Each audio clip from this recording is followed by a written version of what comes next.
Hey guys, welcome back to another episode here on Hacks and Hobbies live stream. Super excited to be here. I've got two amazing humans on today, and I cannot wait to introduce you to them. Let's go. We got Mitchell Levy. He is a leader who bridges the worlds of publishing excellence and executive coaching mastery with 3 decades in publishing, including building a company that generated over 100 million before its NASDAQ acquisition. Mitchell has worked alongside New York Times bestselling authors and secured endorsements and from figures like Arthur Laffer and former U.S. Attorney General. Mitchell, welcome to the show. Great to be here. I don't know if that was ChatGPT, but not all of what you just said is It's true. probably Um, that I is think that was ChatGPT. true. I think that was true of me actually. Okay. So you got a little mix up here. That's Thomas, what. that's awesome because I'm like, I don't Huh. mind being that guy, but that's not me. But So I wait, say guess it who I again. was Just talking say, about. hey, this is Thomas. That was Thomas. My bad. Um, I got things mixed up. Sometimes things get mixed up. So let me introduce Thomas here, and then I'll. You know what? Right here. So again, this is a live stream. If you're watching this live, drop in questions in the comments, and then we'll address them as we go. We also have Thomas here, and I'm looking for my button. Thomas Frailing. All right. Thomas, welcome to the show as well. I am rolling with the punches, rolling with the waves right now as I do this. But for our good friend Mitchell, so you've been a publishing author. There we go. So you're a three times founder CEO, building a published company from scratch that was eventually acquired by NASDAQ listed media firm after generating over 100 million revenue. And you've also served as senior exec roles in some of the largest media companies in America. Welcome, Thomas. Thank you. Thanks for the introduction. Appreciate it. And then Michelle here is a global credibility expert, two-time TEDx speaker, including the 28th most popular in 2021, an international best-selling author of 60 books, certified stakeholder-centered coach, and an executive coach at Marshall Goldsmith's 100 Coaches. Mitchell, welcome to the show. Great to be here. Thank you. Now that we have those things squared away, what I would love to get into is what inspired you to get to here we are today. Especially, there's so much that we do in our lives that we kind of put away in the back burner, but because we're always looking forward, always looking to continue to grow. Talk to me. What was the one moment that said, you know what? This is a path I want to go because it serves this purpose for me. Mitchell, I'll take that to you first. God, I don't know if there's ever a single thing that brings one person to where they are. Uh, if I'm going to dive really deep, when I was 9, my parents got divorced, and Dad would come back, once a week, once a weekend, or once a month for a weekend, and sort of helicopter in. And my question to myself was, is that what a dad should be? So that was sort of the concept of integrity. And if I'm going to fast forward, so I look back, my first question on integrity, which is part of the definition of credibility. That was when I was 9. Between 2019 and 2020, I interviewed 500 thought leaders on credibility. And what I thought I'd do is I'll share um, the concept that credibility is the quality in which you're trusted, known, and liked. And as funny as it looks, the fascinating part is that of the 10 values you could see there, integrity is the only value that's listed twice. Mm. And so it was interesting to think about. And I'll leave with one thought if you don't mind. You guys, whenever you're speaking to somebody, do you ever get this feeling every now and then the hair in the back of your neck sticks up and you go, yes, something's wrong? You ever you ever Oh see yeah. that? Mm-hmm. Thomas, Junod. Yeah. So I want to put words around that. So for those who are listening, paying attention, um, integrity is the only value that's listed twice. And under being trusted, the integrity there is your external integrity. Now, as you get to know somebody, the integrity. Have you noticed under being trusted, coachability is the most important attribute from my mind. Under being known, being a servant leader is the most important attribute. Um, the integrity associated with being known is your internal integrity. So if you ever get that feeling where the hair in the back of your neck sticks up, it's because there's a disconnect between your internal and external integrity. Whenever there's incongruity between that, that's when you're feeling really uncomfortable. And I think I can't tell you at 9 years old that's what I wanted to be able to explain. Um, but what I did want to do is many of the aspects of my life have moved me along because some serendipitous moment opened up an opportunity, and I was just there, and I was coachable enough that when somebody would say something or something would happen, I'd figure out what's next. Wow, that is absolutely powerful. I mean, starting at a young age, trying to see, hey, where do I want to go, and then coming at this stage to interviewing those 500 people. I think that's the turning point. Like you start with one, and then you keep going. And there's this important thing that I love to feature or talk about is how do you wash dishes? You introduce a lot of clean water to a dirty dish, and guess what? After eventually, you now have a clean dishes. And when we do that with our brains by inserting or inputting all this good knowledge, guess what happens? You become that credibility expert. And Mitchell, thank you so much for showing that visual to which again brings all of that stuff together. Appreciate that. Oh, my pleasure. Mitchell, I want to take the question to you. What was that turning point that you said, you know what, I want to publish books or I want to help others message go forward. Talk to us a little bit about your origin story. What was that first moment? Um, I can't take you back to my childhood like Mitchell, 8 or 9 years old. I'll take you back to my 20s, maybe. It's about as far back as I can go here. I fell into book publishing. I did not intentionally want to become a book publisher or publish books. I've always loved books, but many of us do, right? Going back to our childhood. But it wasn't an intentional path for me. It was my first job out of college, was a telemarketer for a book publishing company. But I soon discovered that I loved helping people tell their story. We all have a story.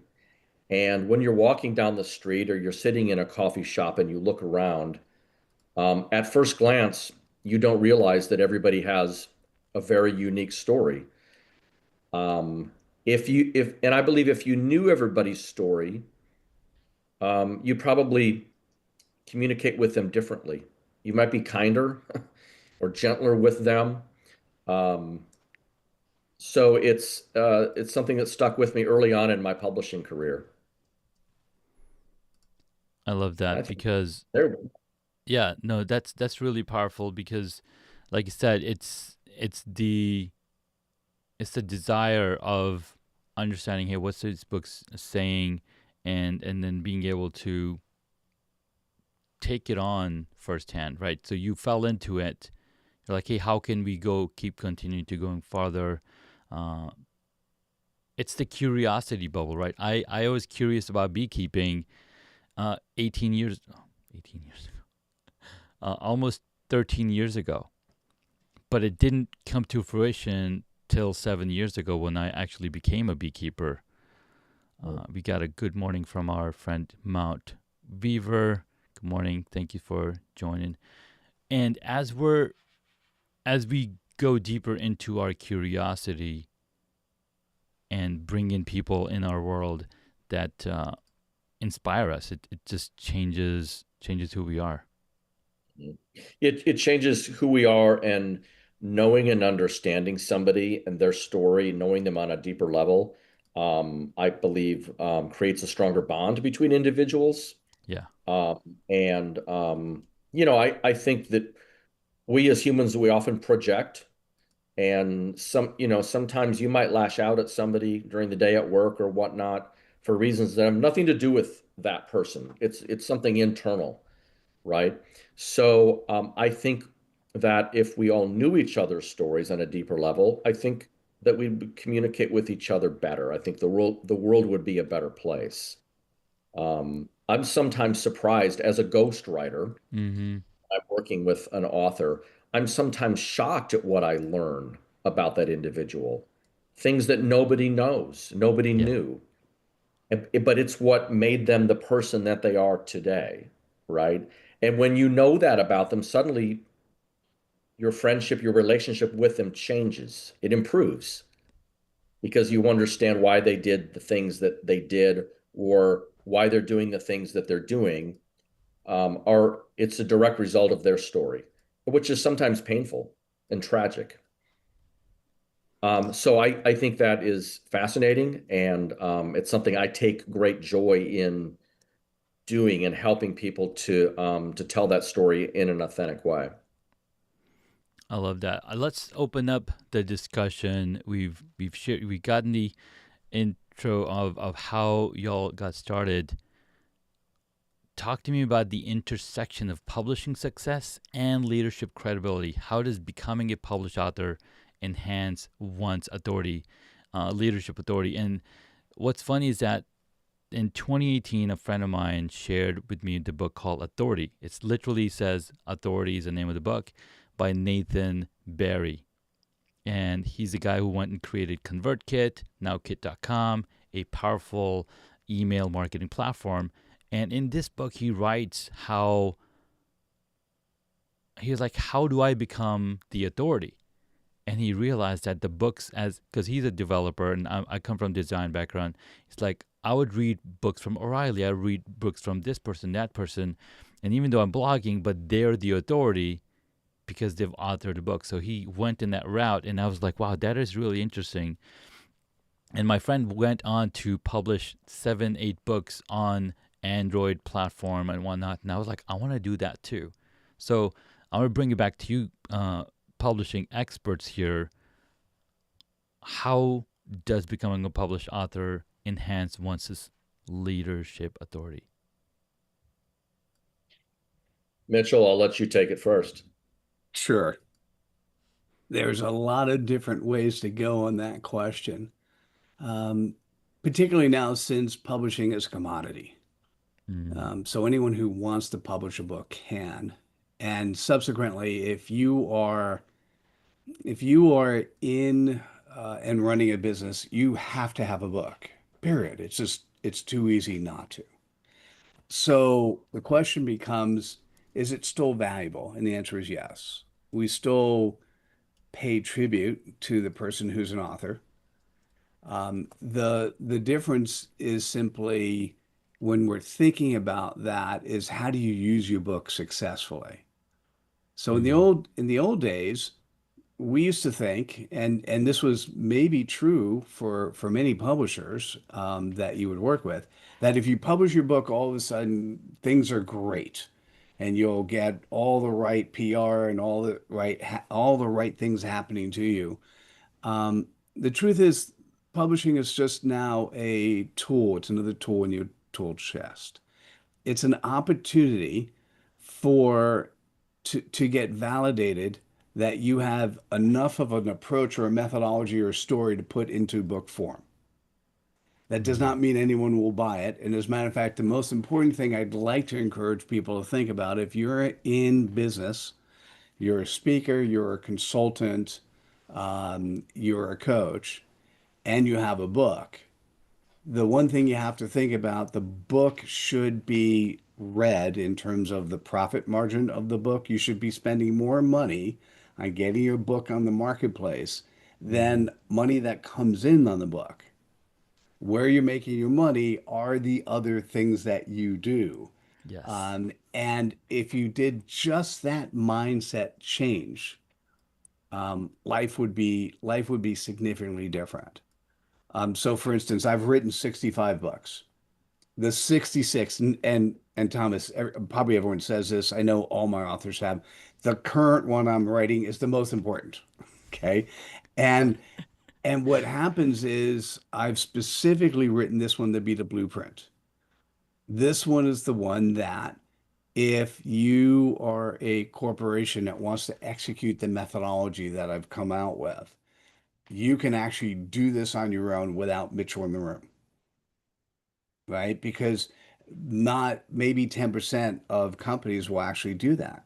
The other 90% that gets interest will want to reach out to Mitchell or Mitchell Levy or somebody else, right? And so the book is an opportunity to be recognized as an authority in the space.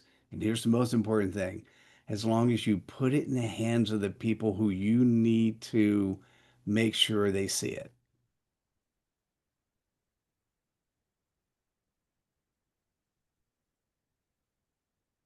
Oh, Gennard, you are on mute, I think.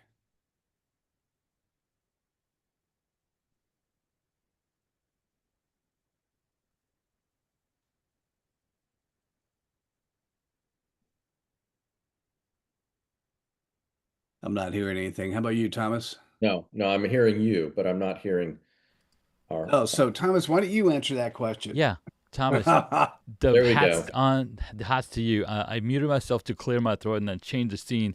Anyways, Thomas, Um, what? I How mean, does it happen?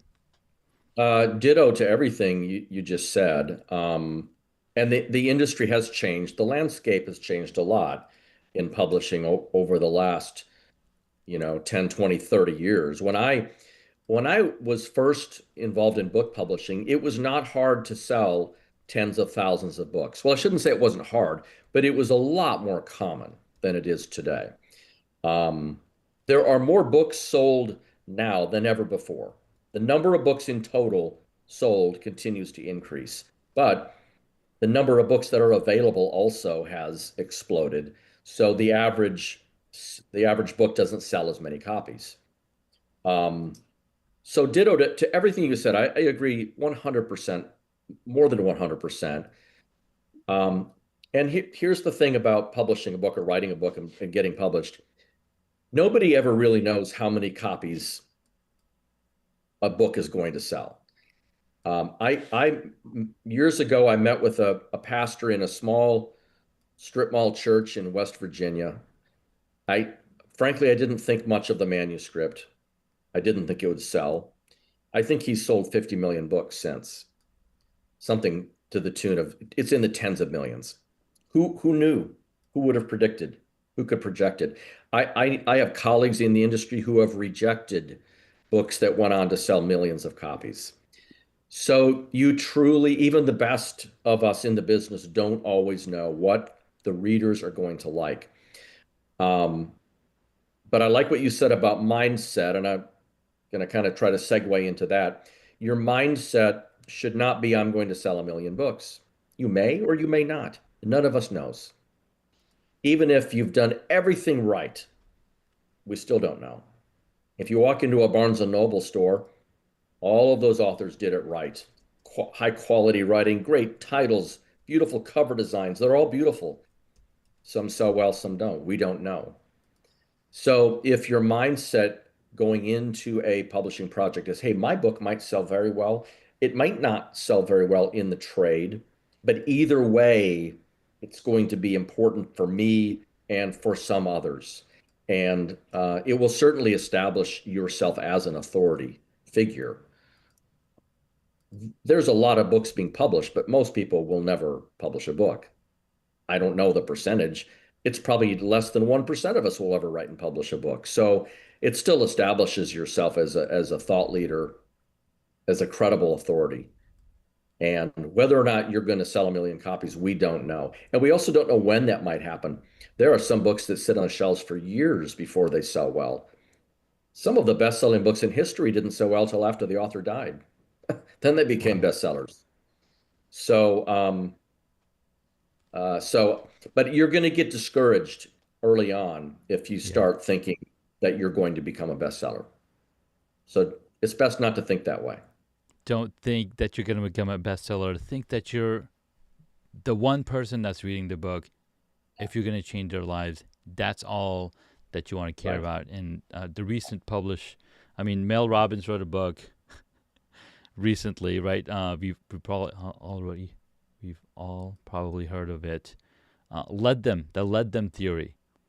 And as I'm listening to this book, I'm like, that's really interesting because I've been living that theory all my life. People are doing random things, let them. People doing this, I don't need to insert myself into their lives. But apparently, some people love to Yeah. interfere and say, "Hey, you should do it this way." But it's a totally different concept when somebody writes it and puts it on paper. And now she's a best-selling author for that book alone, the let them theory. Yeah. Well, and Mel Robbins is a good example. She's not an overnight success. Her book is a phenomenal bestseller now, but Yeah. she has been writing and speaking for many years. Yes, she has. And she started, where most of our listeners are, and I guess where we're at. None of us are international best-selling authors, number one New York Times bestsellers of millions Hmm. of books. Um, but she worked at it tenaciously over many years, and Yeah. look what the result is. So Yes. Absolutely. I think it's important also to recognize that it's going to take some time. It is. Hey, I want to Janine, change. Thomas inspired me to ask GPT a question. Yeah. Um, I was curious, Thomas, when you said how many Americans will actually write a book, and it's a small percentage, and you were spot on. So I got some really interesting statistics. This is Ooh. GPT, so hey, Yeah. it could be hallucinating. What it says is that 80% of Americans want to write a book. And then went on to say only 15% actually start. Mm. 3% who start actually get to the point where they finish. And only 0.5% of Americans actually will uh, finish writing a book and get it published. 0.5%, that's even less than I 0.5%. I'm like, that number seems really small, but I just thought I'd put it out there.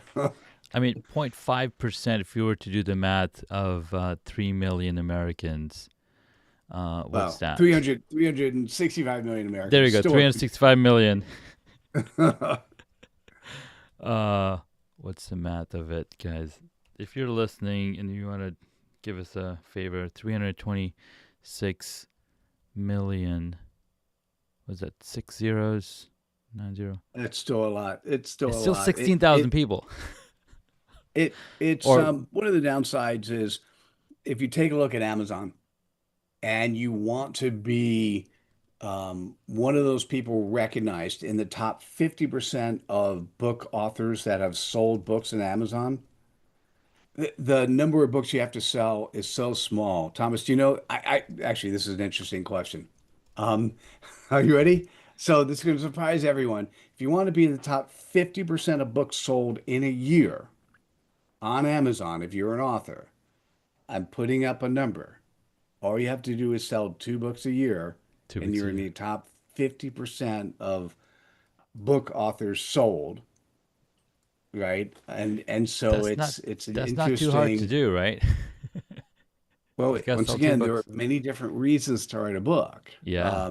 One of Yeah. them in people's dreams is to become that best-selling author that then, some movie producer comes by and makes a movie Mm-hmm. about you because your life is so interesting. Yeah. Um, Another reason it is what you said, Janad. It is that credibility tool, that credibility asset that will open up the door for your next speaking gig or open Yeah. up the door for your next consulting or coaching engagement. Talking about coaching, Mitchell, I want to hear your insights on how executive coaching and thought leadership can amplify an entrepreneur's publishing success. Because we're talking about publishing, we're talking about, you've got a book, but how does executive coaching and thought leadership amplify all of those things together? And I think there's all about three or four questions stacked into one. Yeah, I know, right? Well done. Let's. Thank you. I can take it any direction. Um, I think uh, I'll take it in a unique way. So, book publishing has become a commodity. That doesn't mean there's still opportunities, Thomas, for guys like you or folks like me, people who already trust, know, and love me. I will still publish their books. But once something becomes a commodity, it's a tougher industry to play at. Yeah. The same is true with coaching. Anyone who wants to be a coach, it's very simple to get on board. There's lots of people who claim themselves to be the best teacher and certification of coaches, and there are a lot of coaches out there. So coaching is in the old days when people didn't have a job, they would go out and become a realtor and say, "Hey, I sell real estate." Nowadays, they go out and become a coach, right? And so the interesting part um, is coaching is pretty broad, right? So the Hmm. question is, who are you? What do you do? Marshall Goldsmith, and I'm a certified Marshall Goldsmith stakeholder centered coach. We can actually make a guarantee. The guarantee is in a 1 year period, in the minds of the stakeholders that see us, know us, that we interact with, that if there's a behavioral thing that behavior attribute we need to change, that it will be perceived as being changed, right? That's a Hmm. big deal. So sometimes when you're thinking about coaching nowadays, is what is the guarantee? What can we focus on? What can we make happen? I believe that every professional service provider. So we'll just talk about publishing, Thomas, you and I as publishers.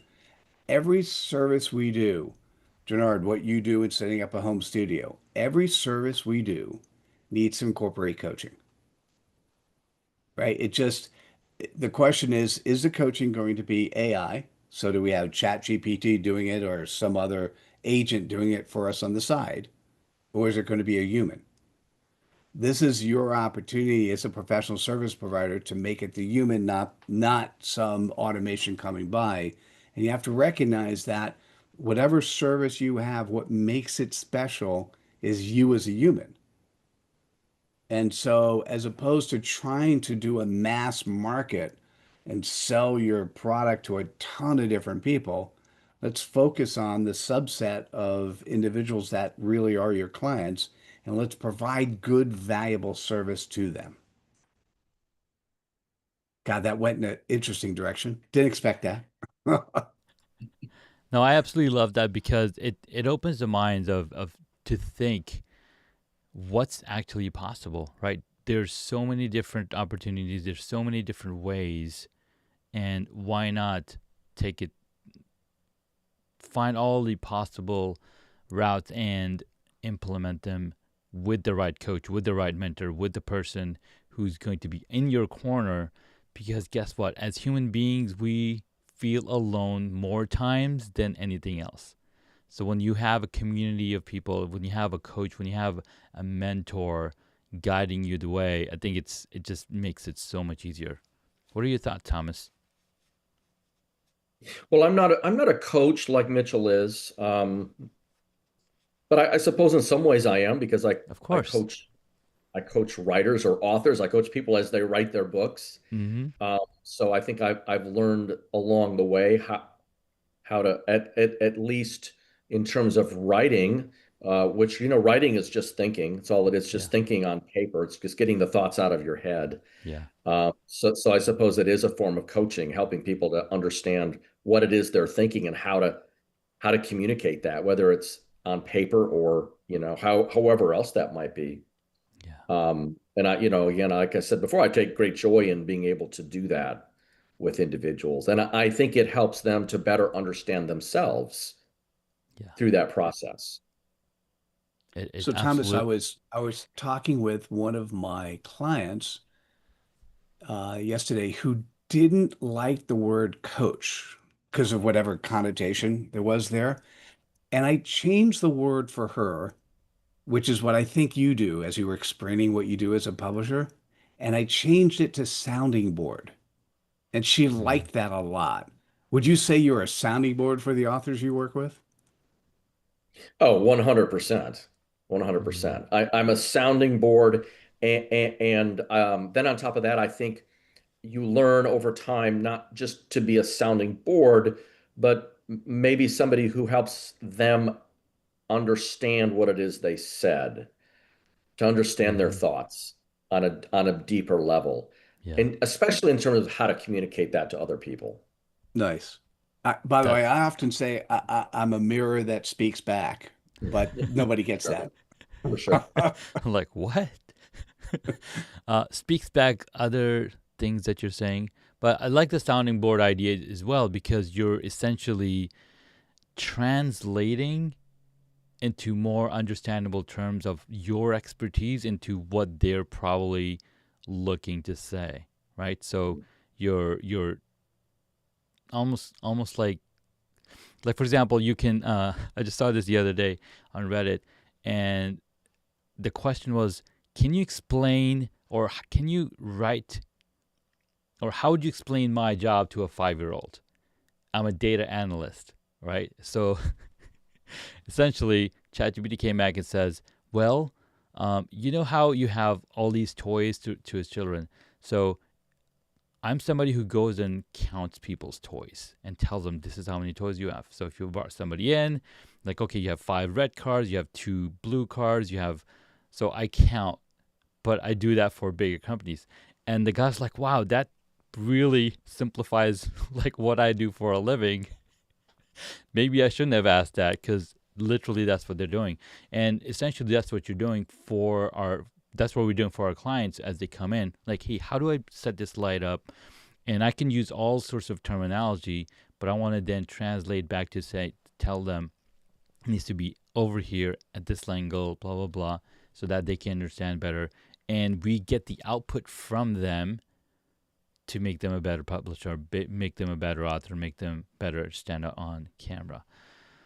Guys, this has been a lot of fun. Thank you so much for joining me. I cannot wait to go even deeper into each one of your stories as we schedule another episode. But for any lasting words would you would like to leave for the audience here? Well, I encourage people to think about being that 0.5%. Which is, by the way, 1.7 million of the 340 million U.S. population. So that's But still that a puts huge that puts number. Mitchell in the 0.1%, because you've written how many Yes. books? No, 65 so In far. the point Yeah. one, maybe even 0.05, Yeah. 0.005. It's Man. amazing. It's been a fun journey. I think we're gonna leave with one thought based on this conversation. Um, the world's changing. The opportunity for you to be a credible human that's a productive member of society is as simple as you saying, who should I serve? And as I'm serving them, how can I make money doing it? And if you can be a servant leader and add value to your audience and get paid for it, that is a world that I've always wanted to live in and have created for myself. Yeah. And that is a world for you, you should be able to create for yourself. Amen. I wouldn't have said it any better. Thomas, Mitchell, Thank you. thank you so much for coming on. This was a lot of fun.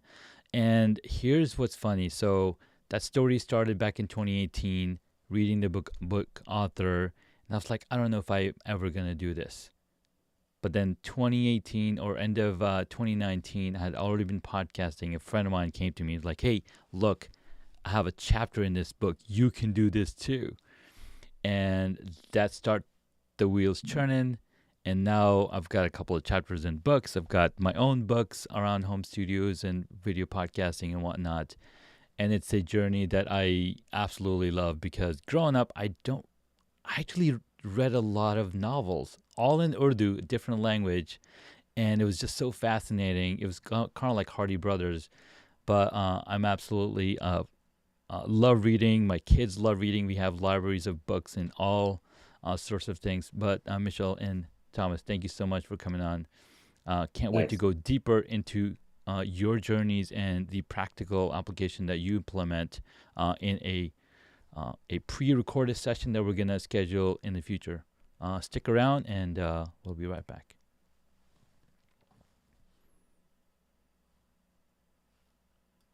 Dun, dun, where is my screen? And for our guests and viewers interested in further sharing your insights, we welcome you to join future episodes of Hacks and Hobbies podcast. Being a guest offers fantastic exposure, valuable networking opportunities, and a chance to amplify your mission. Visit our schedule link over on Podmatch to take the next step. And a heartfelt thank you for our publishing executive, Thomas, and our friend Mitchell for your exceptional contributions today. Connect with our guests through their respective platforms. We'll drop the links in the show notes here and discover how their expertise can transform your business and leadership journey.